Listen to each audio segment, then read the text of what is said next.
Yeah, Robert Bosnak, welcome back to Shrink Wrap Radio. Well, I'm very glad you have me again. Yeah, me too. We last spoke, I think it's been some years ago. It was on Shrink Wrap Radio number 328, and it was on the Red Book and Cycles of Change. And Yes. the Red Book was all the rage at that time, and so it was a wonderful conversation that we had. And now you've moved yet more notches further in your career, and you're going to be doing a course through the Jung platform, which I have sort of a partnership going with, strategic partnership. And the course is called Going Out of Your Mind with Robert Bosnak. Does that mean they're going to go out of their mind and you are going to go out of your mind? I think I am already out of my mind. Okay. Yeah, I have a head start. I must say, is a rather provocative one. Yes. And, so I assume you're not encouraging people to go crazy. Are there any dangers to this process of going out of your mind? Because some people might. I don't want people to go insane. Going out of your mind has a double meaning. It means the usual thing of blowing your mind or letting your mind move away. But mainly the question becomes, what mind do I want you to go out of? And the mind that I'm trying to get you out of is the Cartesian mind, in which all subjectivity happens inside of us, and the world around us is basically a dead space, a res extensa, and just extension. And so I'm trying to help you to go deeper into your body, and I am using a new term which I came up with because I thought it was necessary, something that has not been mentioned yet, and I call that MQ, which is embodied intelligence, that I think should be there next to IQ and EQ, because I think that embodied intelligence works very different from IQ or EQ. Okay, well, we will dig down into that more. I'm remembering that you also kind of did some pioneering work in relation to dream work. Yes. And did you refer to that as embodied dreaming? I call that embodied imagination. Yeah, that's embodied imagination. Because I take dreaming as my paradigm, but embodied imagination can be done in many different ways. And this course is a whole new step in embodied imagination of how to do it while waking. But dreaming, I feel, is the most extreme form of imagination, and we can talk about that. And so all my theory and techniques are based on dreaming, and then I have expanded them to waking. Yeah, interesting. And certainly the idea of paying attention to the body has grown in the field of psychotherapy, and there's more and more being recognized a field of somatics. People using that as a general term. Yeah. Yeah. How is it different? Yeah. Well, it's also, of course, a matter of definitions. So I take somatic to mean the subjective experience of the physical body.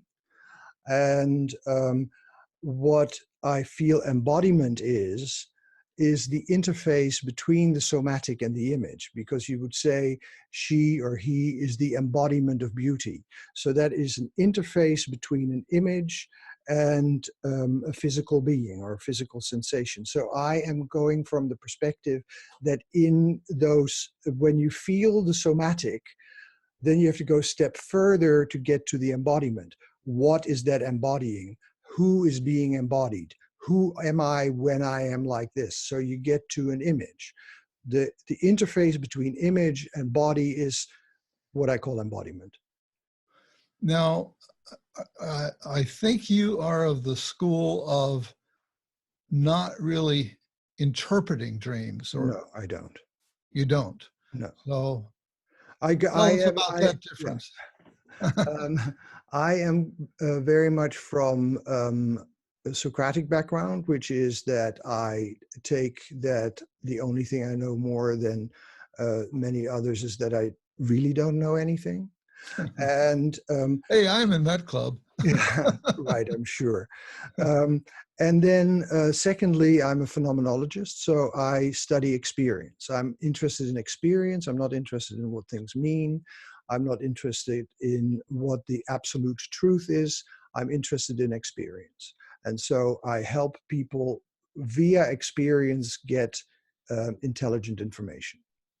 And would you say that it's a therapeutic approach? Not necessarily. Yes, it is also very useful for both psychotherapy, for medicine. We have healing sanctuaries, one in Santa Barbara and one in Mexico in Malinalco.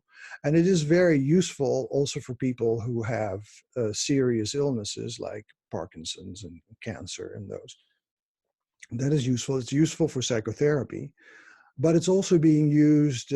I use it as a rehearsal method at the Royal Shakespeare Company in Stratford, and I work a lot with people who are the so-called creatives here in Los Angeles, and I've worked with novelists, and because my work is about imagination, right? Mm-hmm. And so that imagination was rediscovered in the therapy room and in the practice of Freud and Jung and those people, the wild imagination I'm talking about, that was rediscovered doesn't mean that that's where it belongs. So one of my main teachers, James Hillman, his work is used very much in literature. His work is very much used in all kinds of art forms, and so is mine. Yeah. You said the wild, what was it? The wild unconscious? The wild imagination. The wild imagination. Say a bit more about that. That's interesting. Yeah. Well, dreaming to me is an example of wild imagination. It's an imagination that we have no influence over. It is an imagination that comes to us, an imagination that presents itself as a world, and an imagination in which we feel that we are in a reality. That to me is the wild imagination. Okay. The tame imagination is the imagination that is on the leash of rational consciousness. Mm-hmm. So I suppose I have to ask you about lucid dreaming in this context, where it's asserted that we can tame the dream state somewhat. Yes, lucid dreaming has been important to me. One of my central dreams in my life that made me discover much of what I'm working with was in a lucid dream. However, I think that lucid dreaming is such a minuscule part of dreaming. If we, like one of the greatest lucid dreamers of all times is Frederik van Eede, the Dutch psychiatrist in the 19th century, who actually coined the notion of lucidity. And he had 467, I think, lucid dreams in his life. Who was that? Frederik van Eede was a psychiatrist around the time of Freud, who was one of the leading novelists in Holland at the same time, and was one of the great experimenters with social settings. He was living on a commune in around the 1890s, and his notions were that it's very difficult to distinguish between waking and dreaming, which is basically what our whole Cartesian notion is based on, because Descartes developed his Cartesian notion in contradistinction to dreaming. He says, because I cannot know whether I am awake or dreaming while I am writing this, therefore I cannot trust any experience of my senses, so I have to throw out all my sense experiences. And then he went into another direction, but he threw out sense experience as a modus of getting information, because he was afraid of dreaming. And that's kind of the opposite of phenomenology, right? Descartes is the opposite of phenomenology. That's why I want to get out of the Cartesian mindset. And of course, Descartes has been the whipping boy of psychology for a long time, but I think that he's still really important. Yeah. Yeah, there was another thing that you said in there well, first of all, I think it's wonderful that you're getting to work with all these creative people and in that kind of a expansive mode and with, exciting. Yeah, I just read in The Guardian that the whole cast of, or the main cast of A Star is Born worked with their dreams and worked with their dreams in a similar way that I do. So I was very happy to see that it's spreading more. Wow, wow. I like that movie quite a bit, by the way. Oh, yeah. So, yeah. And, I think most people probably have an impression. Now you're a Jungian, you're a trained Yes. Jungian analyst, and I think most people have an impression that's pretty far from embodiment, Yes. that they imagine Jungians to be very much in their head. I agree. Trip. Yeah, that was my big problem when I went to the Jung Institute. I went to the Jung Institute from 1971 through 1977. And then people would throw dreams in the middle of the room written down, and they would start interpreting. Yeah. And I realized very quickly that that was not the way that I thought you could work with dreams, because the dreamer is more important than anything. And so then something else had happened to me, is that I had a very severe illness that lasted for several years and ended up in the hospital for 11 months. And Western medicine couldn't really affect it or change it. They did at times, but then it came back. And then in the first 2 years of my analysis, that was very much based on dreaming, my symptoms vanished. So I was really interested in the relationship between physical symptoms and images. So I was interested in how does it move through the body? How does it move in the body? And so that's why my embodiment work, when I started doing it, nobody was doing it. Nobody was interested in it in the 70s, the mid 70s. That was not really people's interest. I need to ask you about, and I keep blocking on his name, the other Jungian who's well known, Arnold Mendell. Oh, Arnie, yeah. Yeah. So was this breakthrough in your thinking, was that before him or after him, or when I first met him, he was still a mathematician and relative stick figure. And then he got sick. While I was in Zurich, he got sick. And then after his illness, he changed dramatically. But I came into, so we worked around the same time, and our development was around the same time. And he worked differently from me, but he was there a little earlier than I was. But he started out in his studies of mathematics and synchronicity. And I immediately went into embodiment because I had already been very ill, and going into analysis was a desperate act of trying to solve it in some kind of way, and it did. So it came really from within. And for him also, from what I remember, in 1972, I think he got sick. I remember how different he was afterwards, completely different. Wow. Did you take any flack when you were at the Jung Institute for having this different view? No, because I had this wonderful group of people at the Zürichberg Clinic, which was the Jungian training hospital. And my supervisor there, Tony Frey, he said to me, just go all out, just try it, keep trying it. And he was really helping me. And at a certain moment, I had this experience where there was a patient of mine, and I had this, and she just had a new boyfriend, and I had this sense in my body of my arm wanting to go up and say Heil Hitler. And I was saying, what is this? Why do I have this? And is there something about this relationship that I'm finding in my body that? And then he turned out to terrorize her, the man that went with this woman. He began to terrorize her in the most Nazi-like fashion. So something in my body had already picked something up in her telling and her talking. And so my teachers, my supervisor said, keep going with that, because this is something different. This is something new. And so I was very lucky to have supervisors. Wow. Yeah. And all of them were like that. Yeah.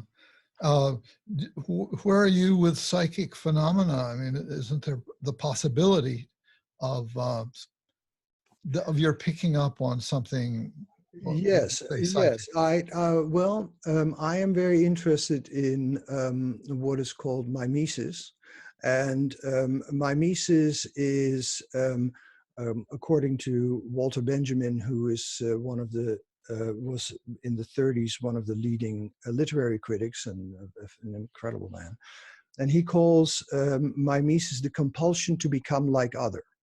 And so that you have, and he says that it is fundamental in all human beings. And I think that it is one of the ways that mother and baby communicate in this mimesis, miming each other. And so I am myself. Mime. The word is mime. The root mime mesis. Yeah, mimesis, Mimesis, mimesis. Okay. And it's used by actors all the time. So Stanislavski would use it, and all the actors use mimesis. And so my work is very much based on mimesis, because what I'm doing is I'm not just helping you get back into your body in the dream, or what you're identified with in the dream, because you're of course asleep, but your dream body. And then I also get you into an identification with non-self states by way of mimesis. So by way of imitation, and then you begin to feel like other, and then you begin to experience other from within. So I'm sure that I work a lot unconsciously already with mimesis, because I would classify myself in the old notion of schizoid people and hysterical people. I'm hysterical.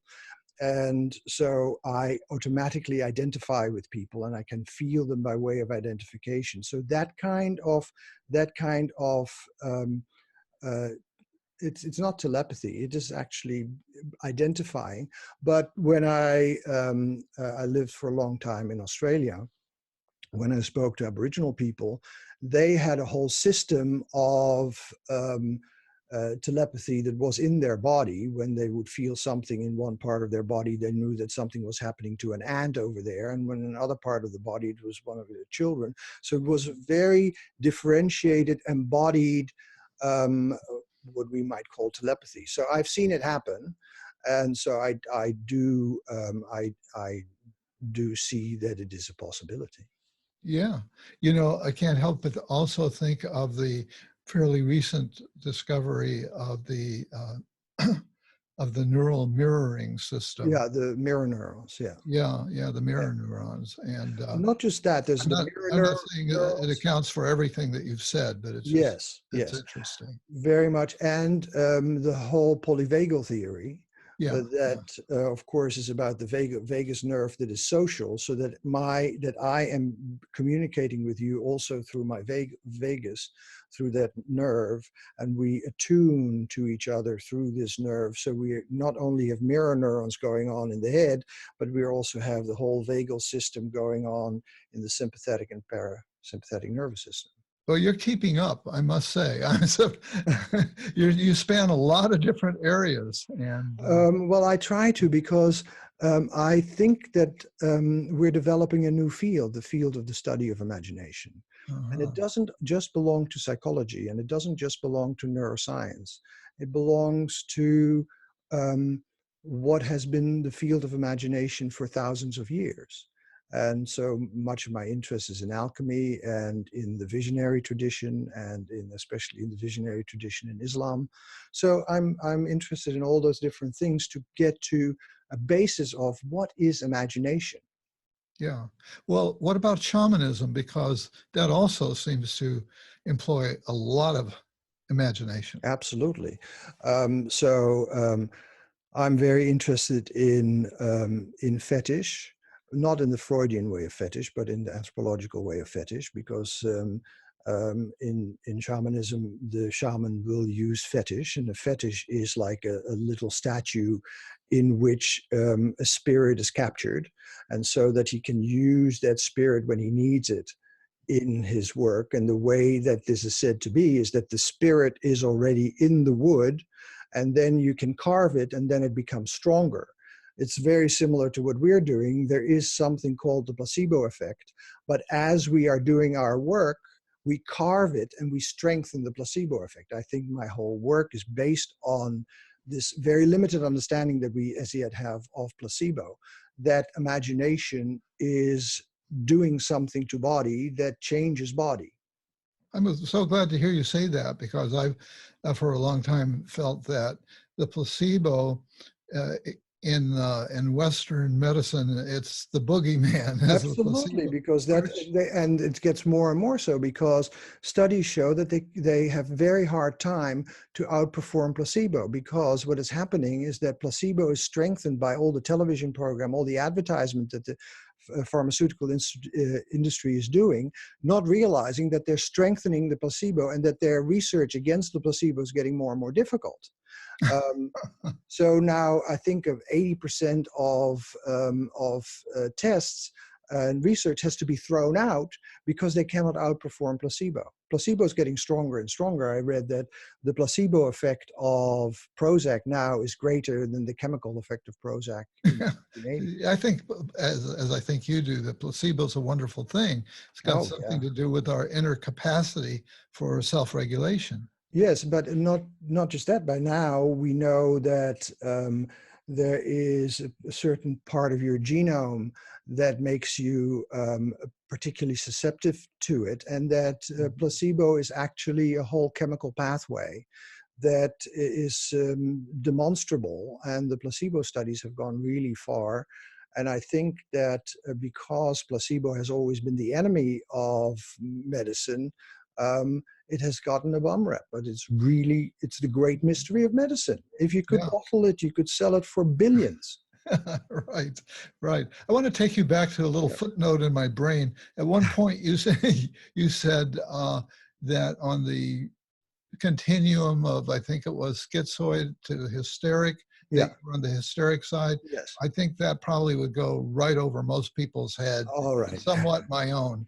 So, tell us what. Okay, so we started out in psychoanalysis with a schizoid man. Freud sits behind the patient. He's very distant from the patient. It's a very schizoid setup. Studying hysterical people. Hysterical people were the people that had things moving all through their body, all over their body. They would be identified with this, they would be identified with that. Those were the patients. And so, of course, after a while, these patients become analysts themselves. And I am one of these patients, one of these crazy patients who have everything move through their body and identify with everything. But the difference between me and a regular hysteric is that I know that it happens. So for me, it happens in what is called double consciousness. I feel it happen in my body. I feel these changes happen in my body. I feel how I'm becoming attuned to you. I feel how I'm beginning to identify with you. And then as I feel that, I notice what is happening to me. How is my body shifting because I am with Dave? And so that would be called in the 19th century hysteric. So I like the word. Okay, I'm glad I asked you that we got a good, some good information around all of that.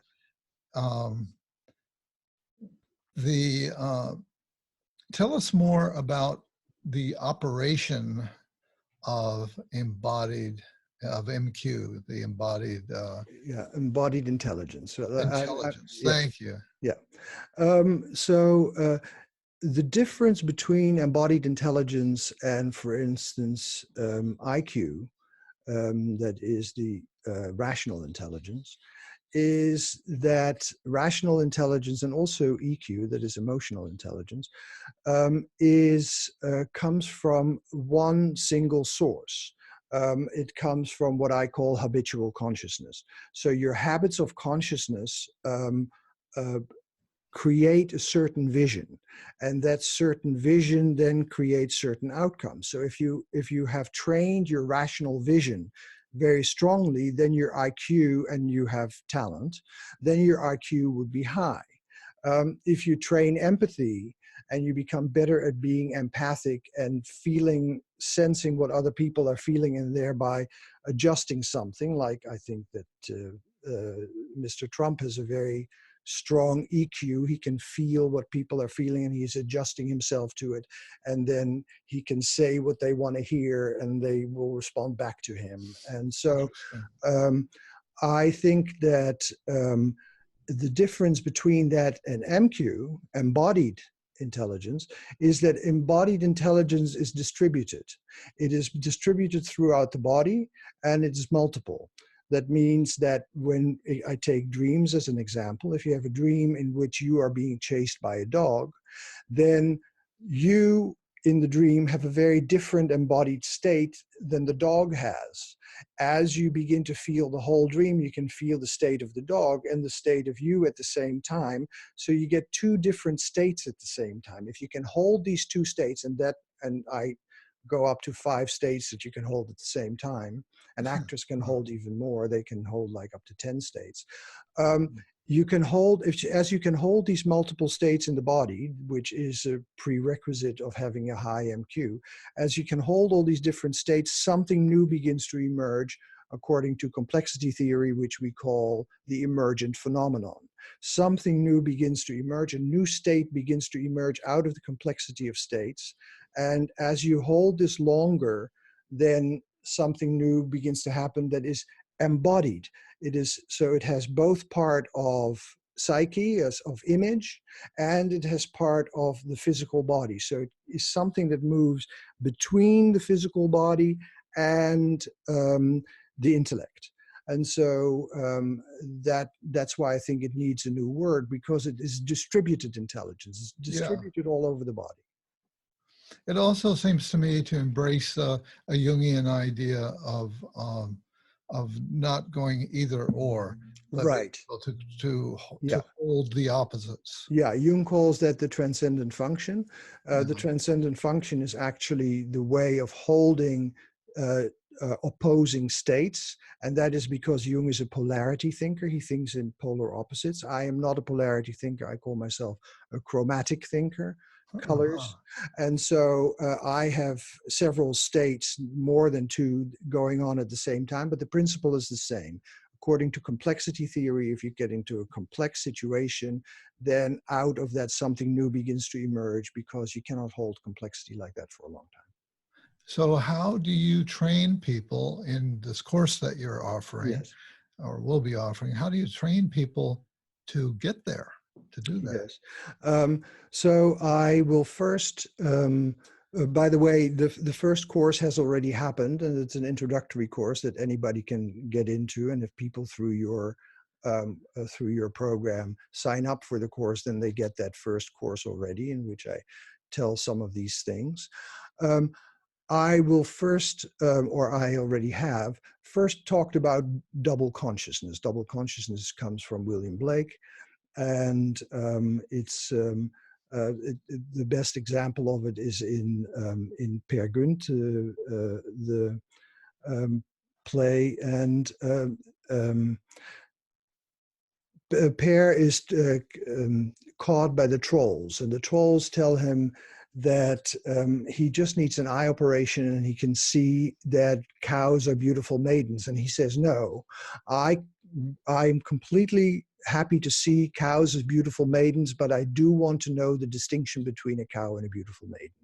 And so what I will be teaching is that you can hold different states at the same time, so that you can have an observing consciousness going as you are also fully taken up and immersed in an image.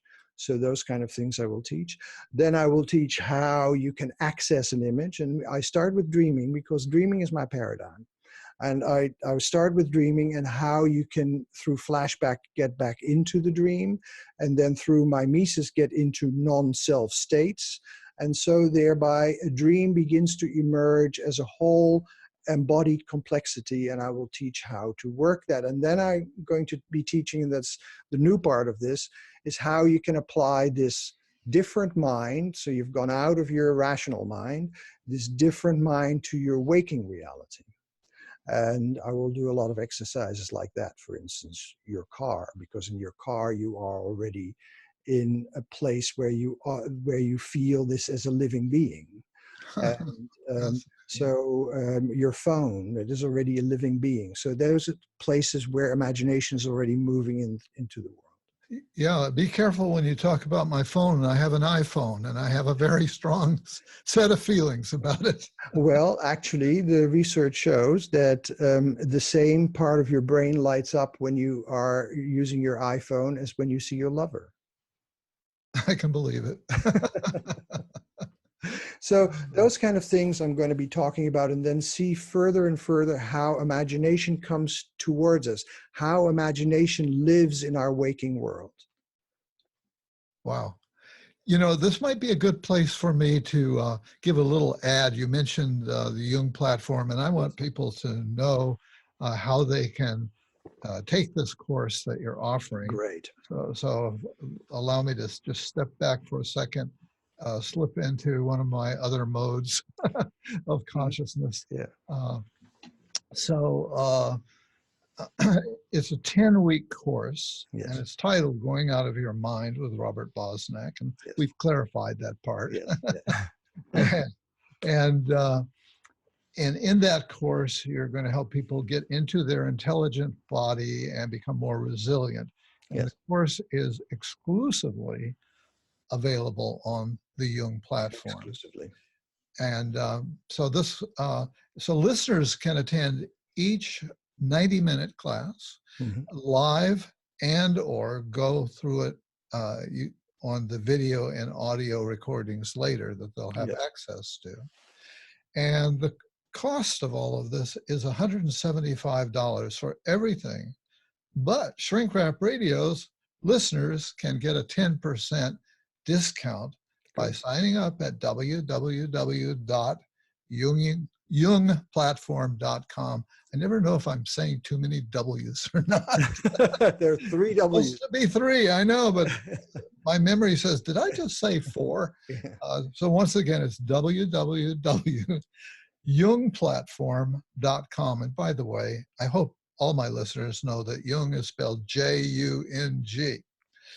And so using that discount code, my discount code, by the way, which is Dr. Dave, and it's not case sensitive, DRDAVE. If you use that at sign out, then you get that 10% discount.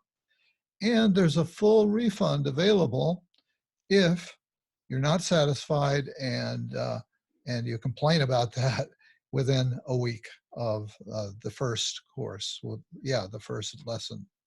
So that's the pitch, and I hope people will. I think they maybe already have some sense of the potential excitement and the very personal learning that they'll get through this. Anything you want to add to that? Yes, well, I think that it's really important for people to know that they don't have to show up at the lessons, at the seminars, because they will get the video and audio sent within a few days. But it is very nice to be part of the class, because the way I do it is I speak for about 15-20 minutes, and then we have 10-15 minutes of interaction. So then you can be part of the interaction and bring in your own things and ask questions. And also in the end, I will always do an exercise for about 20 minutes to get you deeper and deeper into this, what I call wild imagination, so that you can feel it more, that the imagination comes towards you, that it's a world like in a dream. It's a world that you find yourself. It's a quasi-physical world. And it's part of the visionary tradition. It's part of the visionary tradition that has moved out of our culture some 800 years ago. And I'm trying to get back to it. Not just I, but we are trying to get back to it. Yeah. Well, a lingering question for me is, it's reminding me a little bit of mindfulness. Not the same thing, but what seems to be in common is noticing different parts of one's experience. Yes. Mindfulness is double consciousness. So I am helping people in that kind of state of consciousness. The difference between this and mindfulness is that I work with multiple states, so that it is not just the state that you are in, but also the states that other characters are in and that elements of imagination are in, so that you get this kind of awareness, not just from self, but also from other states. Now, what is the experience of being in more than 2 states? How does one recognize it in themselves? And how do you, as teacher, are you able to perceive when somebody has moved into that place? Yes, this is again the notion of mimesis. When somebody moves from, I always use the same example, that's why. Let's use the example of being chased by a dog. Then, of course, you're lying in bed, but in the dream, you're running away from the dog. You can feel you can feel that in the chest. And then as you look at the dog and you become identified with the dog, and you can see that the dog has this in his jaws, then you know that the person has become identified with that dog, and that state may be in the jaws, and then you help trigger the state in the jaws and the state in the chest at the same time, and you get a mixture of states out of which something new begins to emerge. And you can do this with way more than 2 states. And so how do you can feel it? You can feel it by the sense that it's fully in the body, because Plotinus, one of the great Neoplatonists, he said that sometimes thoughts dress up as image. And that is not really imagination, that is thinking that dresses up as image. And so I call that fabrication. It's basically thoughts in drag. It is a fabrication, it is making things up, and making things up is vastly different from that wild imagination. You can feel it, and in my course I will explain how you can feel it and how you can feel the difference. Because the moment, for an artist, if you get into fabrication, your art is going to rot. It's gone terrible, because one of the, here in LA, from what I hear, one of the biggest insult that you can give an actor is, "I saw you act." You don't want to have the actor there. You actually want the character to take possession of the actor. The actor in dual consciousness is able to keep the skill going, so that's why it works with good actors. Keeps the skill going while at the same time letting themselves be possessed by the character. And then you cannot find the actor. Like at some point I had, I think it was about Margaret Thatcher, the movie that Meryl Streep was doing, that I thought Meryl Streep was in this movie. And actually she had been on screen already for quite a while, but she was so identified, she was so possessed by Margaret Thatcher, or by her character of Margaret Thatcher, that I couldn't see her anymore. And so that is good acting. So what I'm trying to help people is to get into that state of being possessed by, artificially, in dual consciousness, being possessed by the character. Somebody might be wondering, well, if I were to take this course, like, what good would it be to me in my life? I'm not an actor. I'm not a therapist. Right. Maybe. I think that what happens when you begin to notice that your habitual consciousness is not your only consciousness, your habitual state of being in your body is not the only way that you can be in your body, but that there are multiple states that you can learn from, and that you can learn how to be in different states, then you will, and I can guarantee, then you will become more adaptable in your life. And adaptation to change is one of the greatest problems of this age, because change is going faster and faster. So the more adaptable you become to change, the better you will fare. And I think that you become most adaptable when you are what James Hillman called the soul as a body politic, that you are becoming attached to multiple different states, so that in particular situation, another state can move to the front, and this state can move to the front, or something new can emerge. And as you become more adaptive, you also become more resilient. So it is both good for your physical health, as it is for your mental health, as it would be for your creativity. So I think it's good for many people. And I think that there may be some who don't like this way because they are very attached to habitual consciousness, but I'm not. Yeah, I get that. And I would think to that list, maybe we would add more empathic. Yes.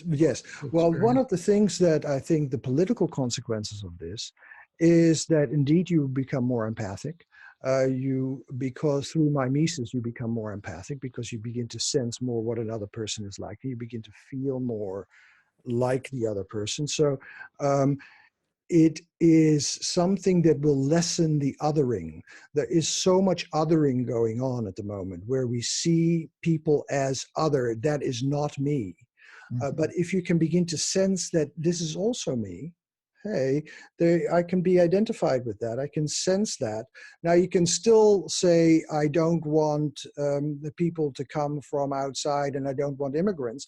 That you can still say, but at least you begin to feel what is going on with those 65 million refugees that are in the world. And so you can begin to feel that more. And I think that enriches you and it will be of political influence. You know, if we were lucky, a listener might step forward to transcribe this interview, as sometimes happens in the past. And could you spell out for us the name of the Dutch philosopher you spoke of early on in our conversation, and give it the anglicized pronunciation? Yes. Frederick Van Eden, Eden. Okay, great. I hope someone will take up this challenge and I hope so too. That would be very interesting. Yeah, because it's been a good discussion. I think we've covered the territory, but is there anything more that you'd like to say that maybe you didn't get to dig down in as you had hoped? Well, what I find the most difficult and the most important for me, at least, is to show that we are always in a world of imagination, and that the imagination, a world of imagination. We're always in that. It's always surrounding us. And how can we access the intelligence as it comes toward us? That it's not just, we are not the only intelligent beings here, as Descartes says, where the mind is entirely in us, but intelligence comes at us from all different angles and all different sides. And if I can help you to tap into these intelligences that come towards you and that you can feel with your body, I think that would be of use for many people. And so I'm going to try and do that. Okay, well, thank you so much. This has been absolutely fascinating.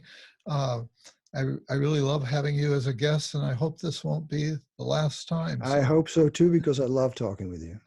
Okay. Thanks so much for being my guest today on Shrink Wrap Radio. Thank you.